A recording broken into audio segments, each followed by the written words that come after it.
Hi, welcome back to the I Don't Like Murder podcast. I'm Jenny here with my co-host Rita. Hi, Rita. Hey, Jenny, how are you? Good. How are you? Doing well, thanks. Great. I have a very interesting case for us to discuss today. Nice. So I will jump right in. My case is Brigitte Harris. She was abused her entire childhood, and I'll get into details about that here soon. And ultimately, she ended up accidentally murdering her father. So when she was 2 years old, her mother abandoned her. And her parents are from Liberia, and then she was born in New York. So they both parents went back and forth between the two over her life, and so did she. She kind of sometimes was in New York, sometimes was in Liberia. So the story is international. But when she was 2, her mom abandoned her, and she bounced around from foster homes and other relatives. And then when she was about 3, her dad took her and her sister in.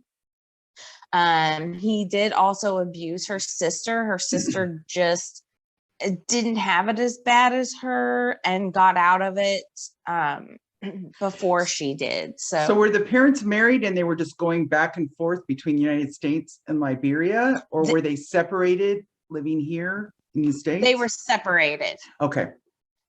They were separated since at least she was 2. I don't know if they were ever married, or I didn't see any information on that. But it sounds like part of it. But they're right when she was 2, she was with a mother, and the mother's like, I don't want to do this mother thing anymore. Okay, yeah. Got it. Okay, got it. Yes. Yikes. So between the time she was 3 and 12, she lived with her father. Her first memory is when she was 3 years old and her father was trying to rape her.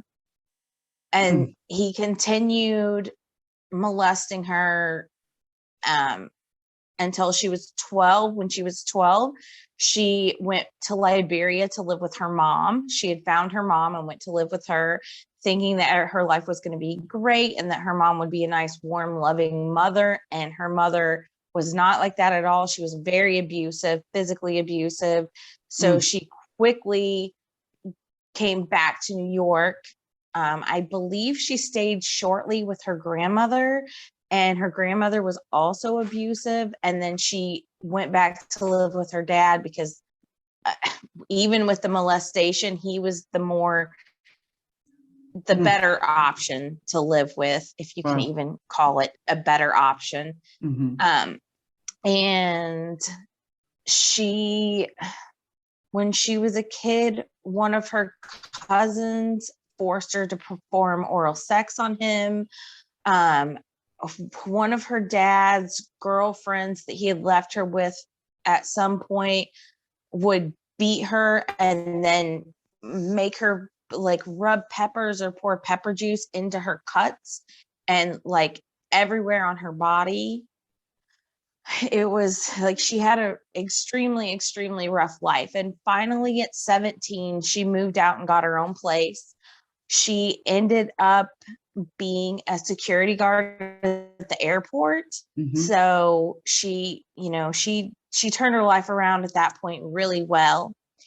And then after she hadn't seen her father for a couple of years, her sister called and said, hey, our dad is in town and he would like to talk to you. So she's thinking that he probably wants to apologize for all the abuse that he had caused and, maybe make amends. That was not really what happened. She walked in and he had one of her nieces that was 7 or 8 sitting on his lap. And she immediately had flashbacks and freaked out. And he said that he was taking her nieces, his granddaughters, back to Africa with him when he went back. And her sister, who had also been abused, it was her children. And for whatever reason, she had forgiven him and moved on and didn't it wasn't in her mind that the same abuse that Brigitte had had, that her daughters were going to go through. Wow. For whatever reason, she didn't think that, but Brigitte obviously immediately jumped to, that's what's going to happen to these girls. I have to stop him. Mm-hmm. So a couple weeks later, she set up a meeting with her father to come to her apartment. So he came over and they started talking. She was trying to convince him that he should not and could not take those little girls with him. Mm-hmm. The argument got heated. He passed out. She handcuffed him, and then he woke up. She gagged him with a towel and then castrated him. She had bought scalpels off of eBay.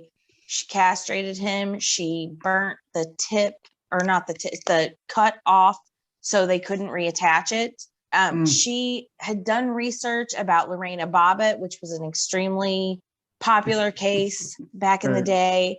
And she had researched other cases also. And all of the men in those cases had stayed alive. She truly wasn't trying to murder him. She was just trying to stop him from abusing anyone else. So she left her apartment and called 911, said, somebody's bleeding to death. Here's the apartment number. She left the door open and everything so the paramedics could get right in, but she left because she didn't want to be there. So she took his penis, threw it under the boardwalk, so hoping that they wouldn't be able to find it or reattach it. And the 911 operator called back to say, like, the cops are there, can you let him in or whatever? And she's like, the door's open. So she said, you're not there, because she had called and said there's somebody bleeding out, and then just left. And they're thinking, why would you leave somebody bleeding out? But obviously that was probably a good move for her, because she would have immediately been arrested. Right. So she called her sister and said, I just castrated our dad. I don't know what to do. She was in shock at that time. Mm-hmm. And so when she finally got to her sister decided to take her to a mental hospital, because she was just completely in shock, which I think most people would be. Mm-hmm. And she had found out that he had died, which she had not. He ended up choking on the towel that she gagged him with, which is what actually killed him. Mm-hmm. He didn't bleed out. So then that brings us to her case. So the jury decided that she could have been charged with murder, first degree or second degree manslaughter. They decided to go with the least charge of second degree manslaughter, because obviously they saw she went through all this abuse, and and she had tried with her family over the years to remedy the situation, and nothing was ever done.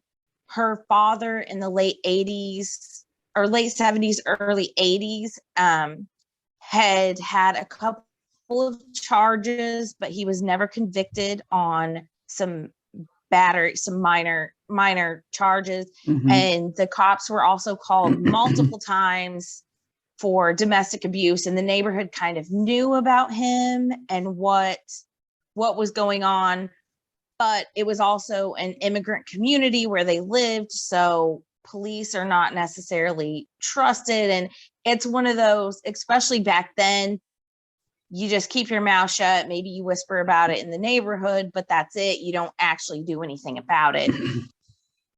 So 7 of the jurors actually wrote letters to the judge saying, give her time served, because she had already served, I think, 2 years waiting for trial. So they said, give her time served, let her get out, let her get the help she actually needs from a psychiatrist, because obviously she's extremely traumatized, and she was diagnosed with severe PTSD.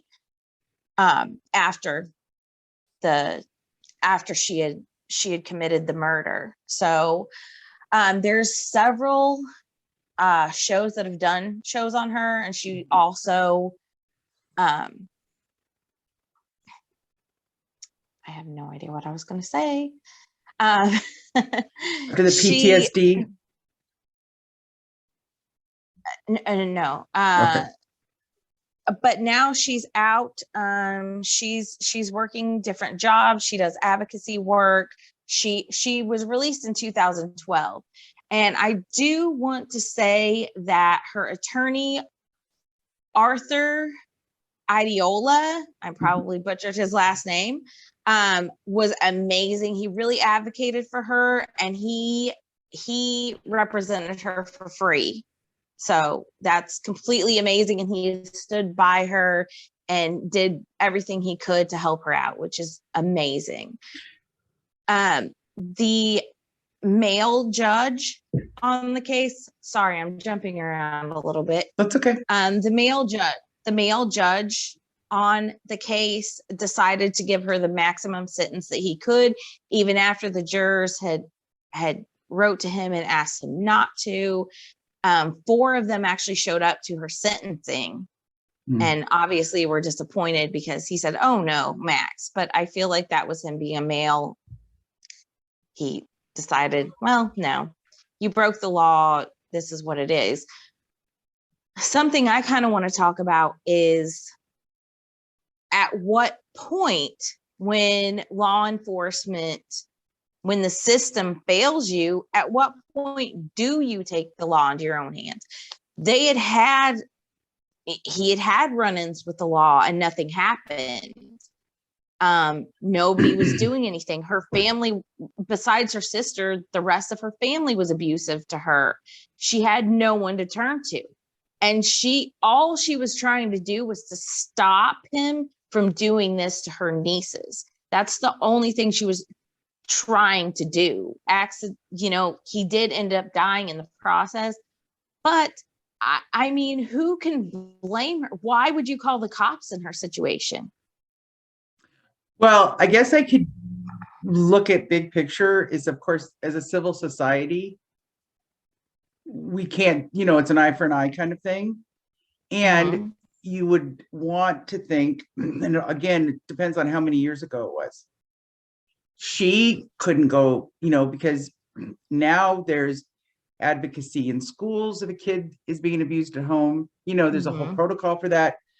But you're right, is that that's the tough part about abuse, because it is it's a commitment to silence, because your abuser holds all the cards, right?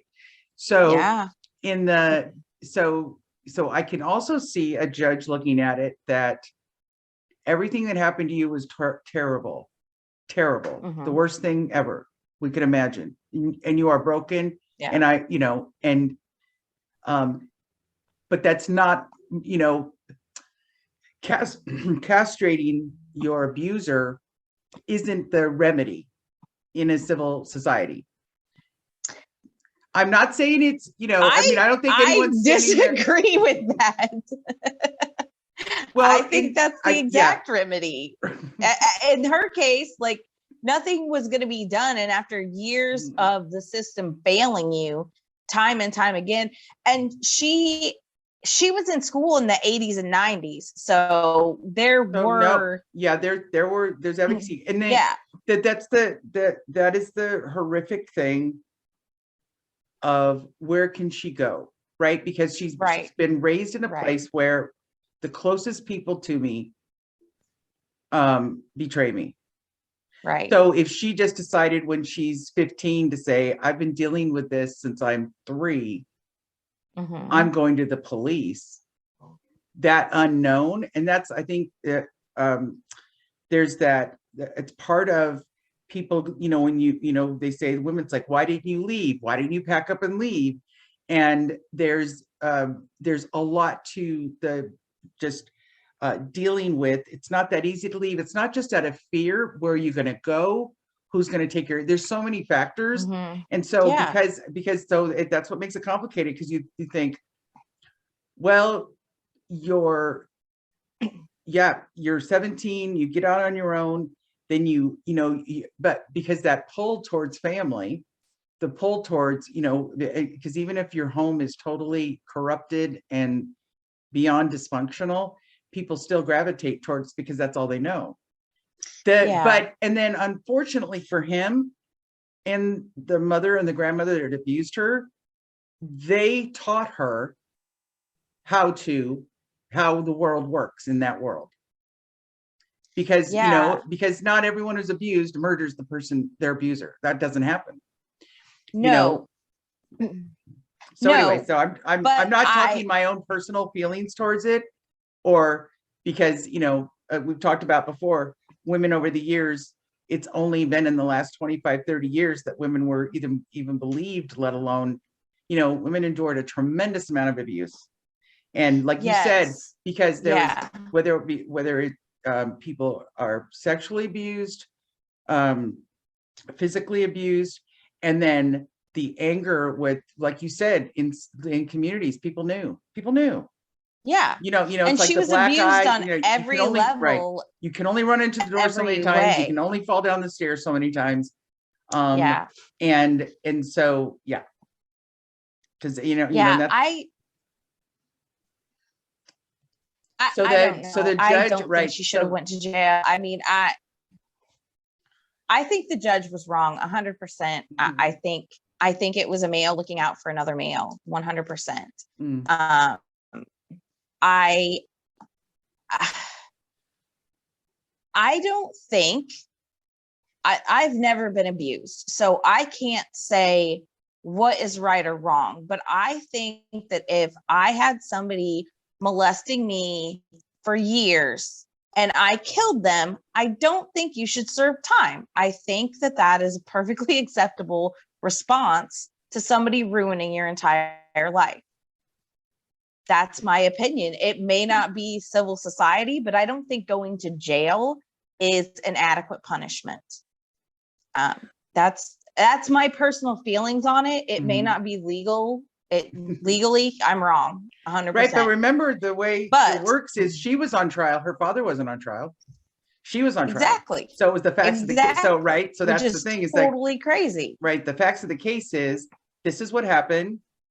And then like I said, the cycle of abuse of, there's no record if she, I don't know the case in detail, but I would imagine they would say it would be more, they call mitigating factors, if there were school reports, police reports, if he had a record of it that could buttress kind of the growing trauma.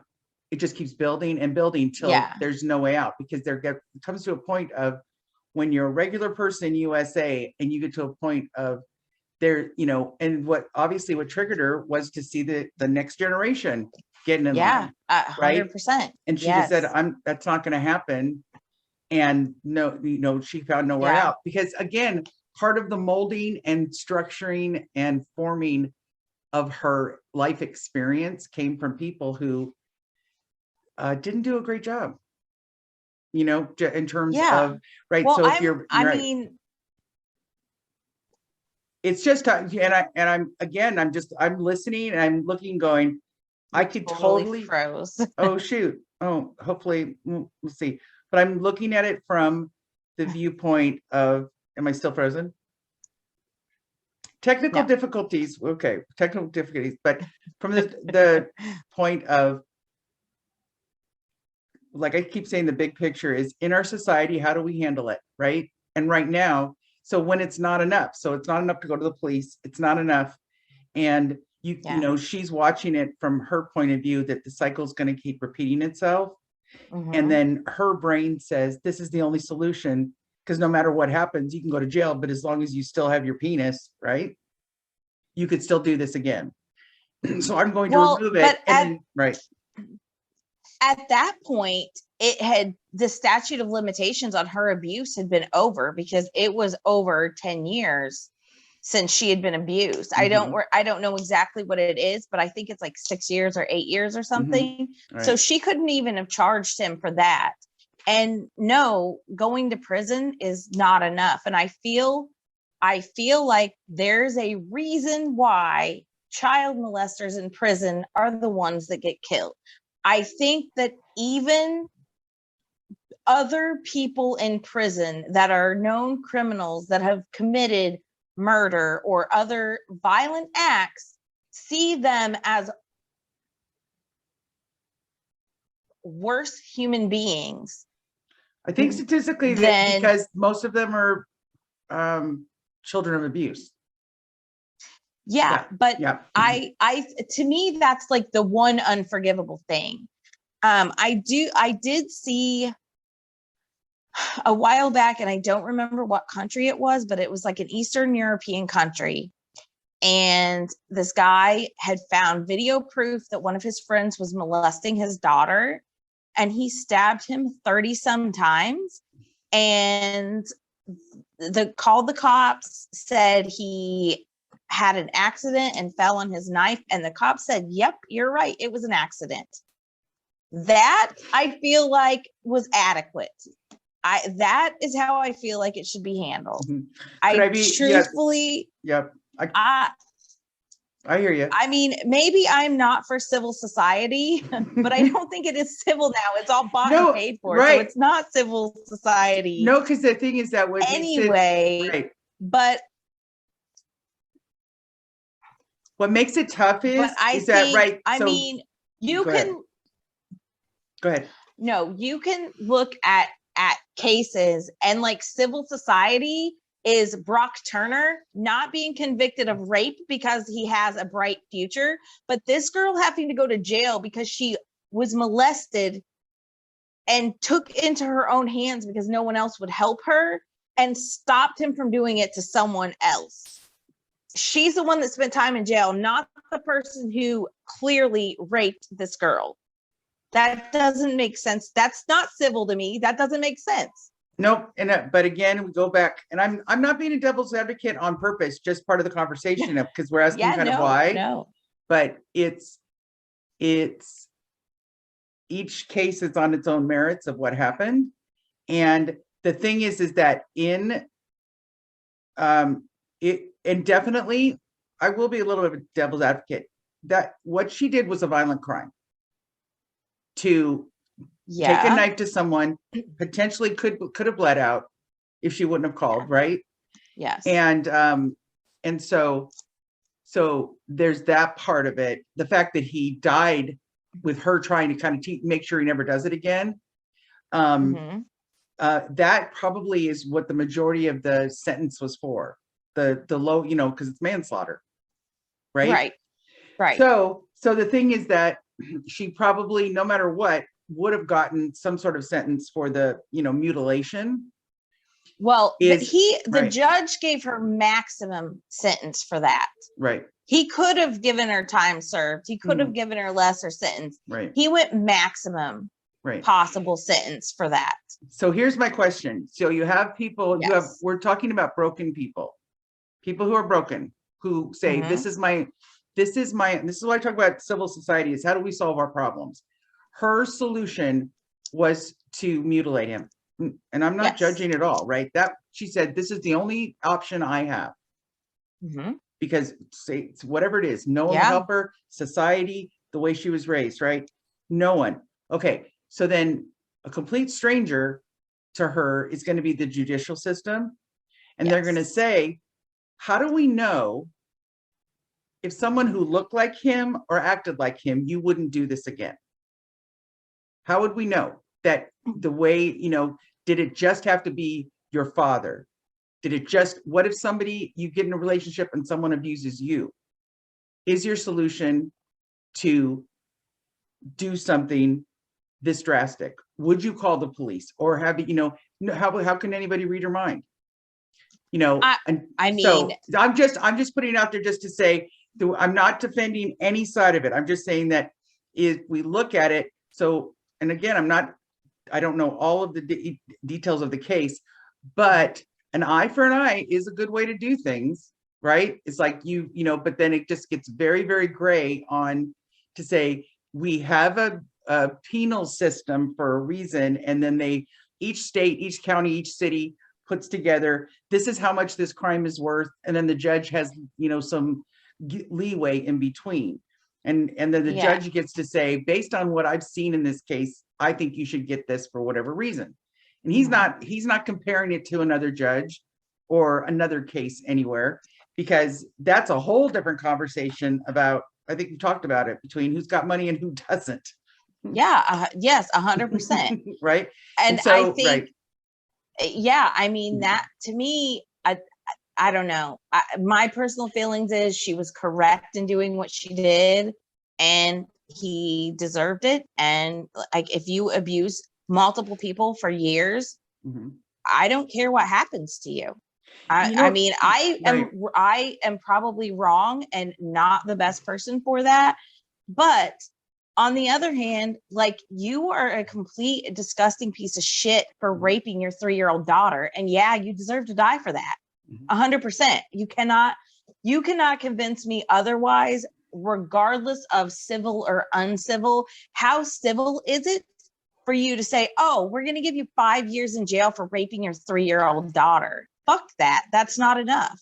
Right. Or, or maybe 18 months of good behavior. Right. So there's all that stuff that goes behind the good behavior. That was an arbitrary number that I threw out. Right. But just say it's like 5-year maximum. The prisons are overcrowded. If you do it this way, and then all of a sudden it's like, how is he out so soon? But we have a whole, punishment and crime. The thing that overall it's horrendous, because that on the kind of the other side of it is that she's got to live with this the rest of her life. And she would be a good advocate, based on and good. Yeah. It's just, so the big question is, people can fall wherever they want, is how far can we go?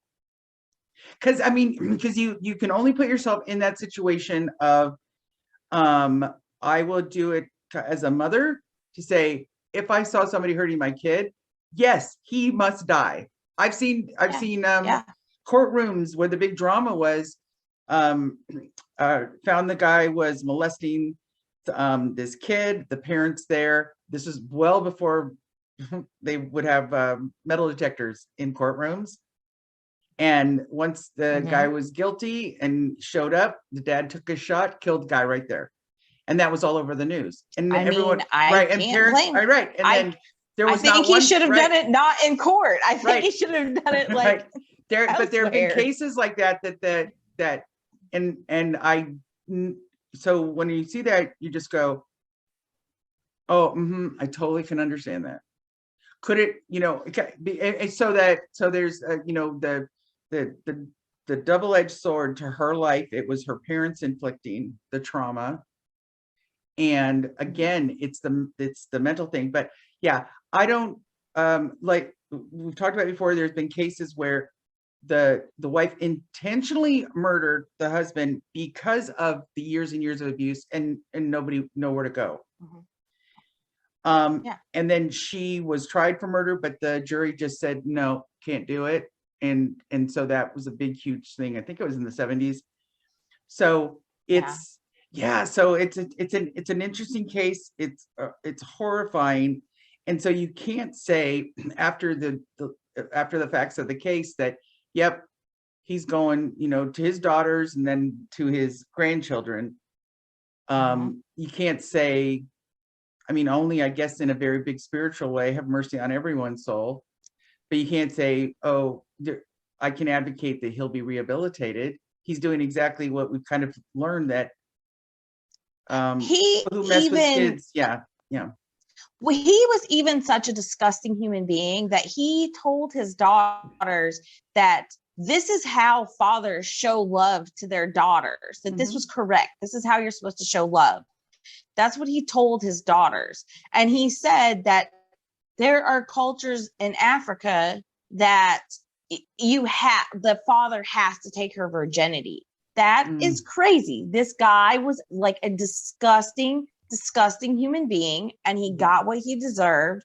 And I'm sorry if I'm on the side of a murderer, but some people need to get murdered. And that's just the end of the story. Like, I can never be on a molester or child abuser side. I never will. I don't care what happens to them. I will never be on their side. I don't care what someone does to them. They're the adult and they chose to abuse and or molest a child who had no way of fighting back. So they need to have some thing that they can't fight back from. And if this is what it is, this is what it is.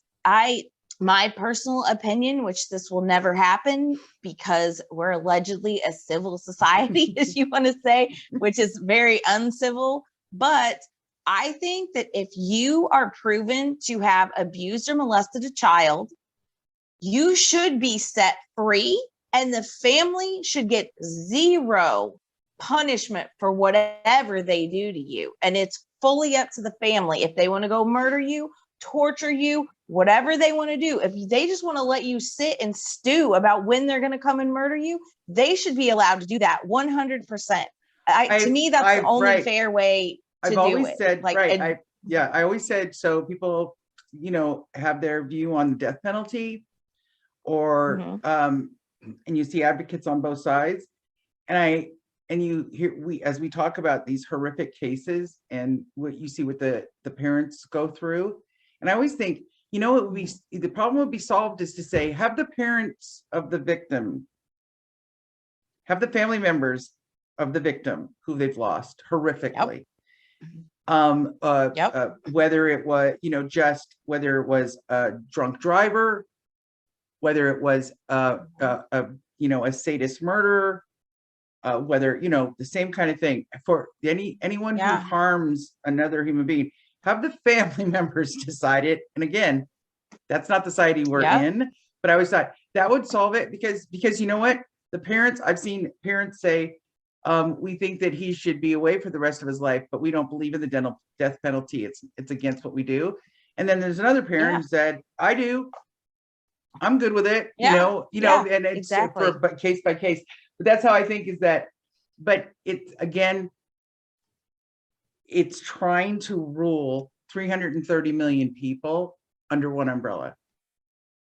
And then I think that's she definitely, and she definitely fell through the cracks because if she went to school, there's all different types of things that we've learned that even on the periphery, even if you were someone who wasn't sexually abused, how far it's come over the last 30 years in terms of advocacy for women. I think it was in the 80s where they started, I think New York State was the first to start advocating for women of sexual assault and rape. Because cops would go out and they, that old thing of what were you wearing? Were you too provocative? All that stuff. So that wasn't that long ago where people started taking notice. There still is that. That there still is that, but the thing is that it has filtered down into this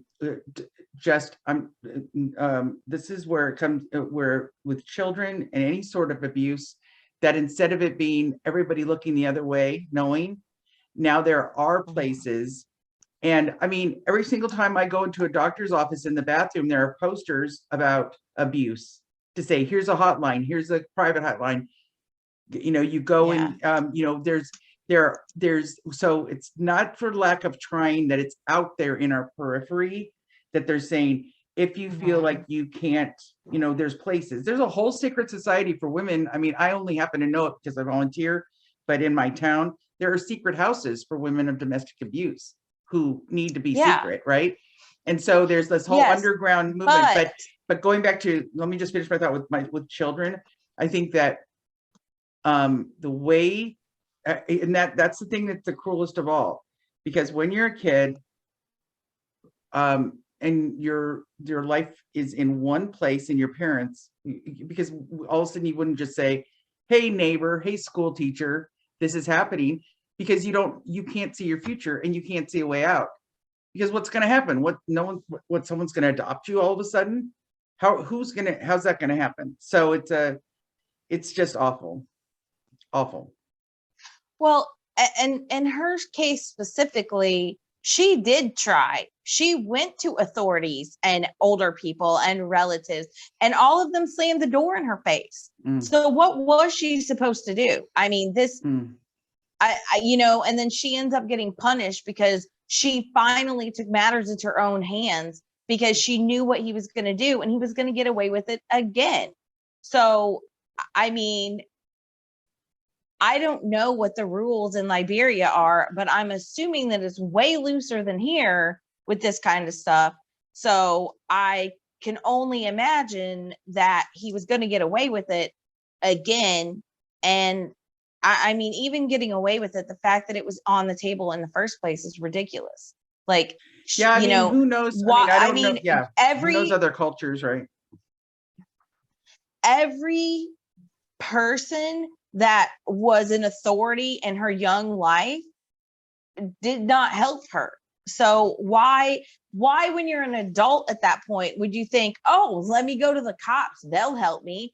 Clearly no one had helped her in the past. I mean, I think that is, society forced this on her. And I guess, right. And I think the final thing is that I have to say, because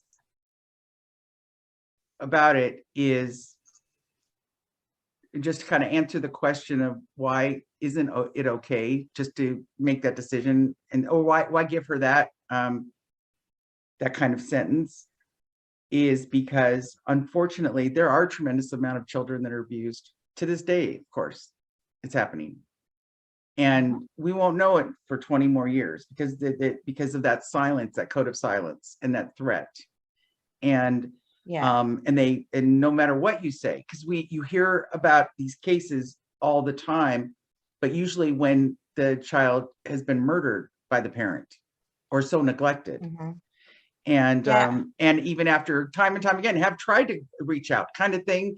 So I which is really a cold way to look at it, but I am sure our system or civil society looks at it and says, well, not everybody that's abused takes an eye for an eye. And I just to kind of answer I'm not agreeing with it or not. I personally don't see someone who is that incredibly abusive, how they could be rehabilitated. So then what do we do with people like that? Right. So what do we do with people like that? I think we have our answer. Right. Well, right. Extermination. Well, but the idea would be, I think this is what we agree on, is that they should not be able to reoffend and be around people anymore. And that's what prison's about. But you're right. You're right. So here's the conundrum. She grows up and it's too late, right? It's too late because it's a statute of limitations and what a case. Oh my goodness. Yeah. My final thoughts are going to be that I think I watched too many mafia movies when I was a child, which is probably where some of my beliefs come from. But I think that, again, this is not legal advice because I'm wrong legally. So don't take this as legal or moral advice because I'm probably a little screwy in the head. But if the system keeps failing you, you don't have a choice but to do something. I don't see any other way around it. If you've tried and the system has failed you, or if it gets to a point where you can't take it anymore, I just can't blame anyone, and I can't hold that against someone. They're the ones that have to live with their actions, but they're also the ones that had to live with the abuse. So I can't tell them what they should or shouldn't do. And I don't think they should be judged in a courtroom for what they did to protect themselves or their relative children. I just, it's a really weird case, and I just wish Brigitte the best. I'm glad that you're out, and I hope you're living the best life that you possibly can, because you deserve it more than anyone else. Plus, and in the end too, if he could not abuse the grandchildren, there's really no way that she could say that it hasn't all been worth it. Exactly. Right? Because she suffered, and now, but she knows that those children won't. Exactly. So it's that's, I'm sure that's worth some peace. And also it's like and it always gets me emotional, but I won't cry, but it's like it's like she took on all of this pain and suffering, and then literally ended the cycle. Yeah. And there's 2 little girls who won't be subject to it. Exactly. Right. So she's paid a tremendous price, and then to kind of come out the end of it, because we believe in it's really tough, isn't it? Is that because we want to be advocates, and because it's like, in one way he's a victim of her actions, right? And so, but she's a victim of his actions. He was not a victim. No, let me backtrack. He was not a victim. Period. End of story. There's no victimhood there. So wait, okay. None. So just in my to be eyes, clear, that right? is not a victim. So even if, just in terms of the definition of taking a scalpel and castrating him, letting him bleed out on the floor, correct, putting the towel in his mouth so nobody can hear him scream, correct, just in the definition of but she was charged with a crime, right? He still doesn't. I do not consider him a victim. No. Got it. Okay. Got it. No. Got it. Yes, you're not a victim. You asked for your punishment. Got it. Yeah, no, I'm very hardcore on that.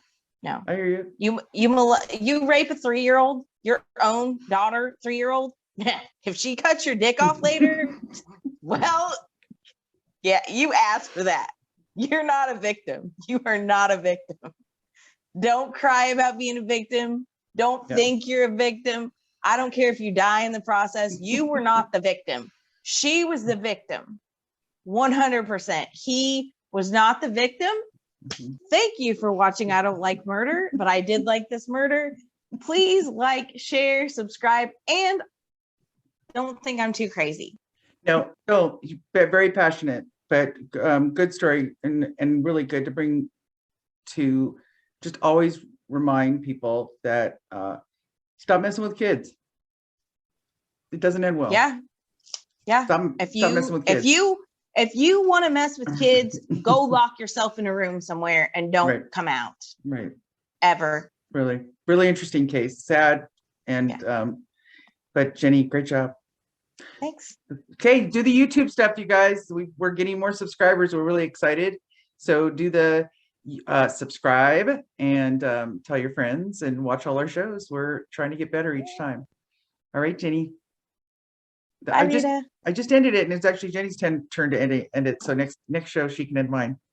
All right, you guys, take care. You're gonna end your own, Rita, anyway. Can't help it. Can't help it. All right, bye for now.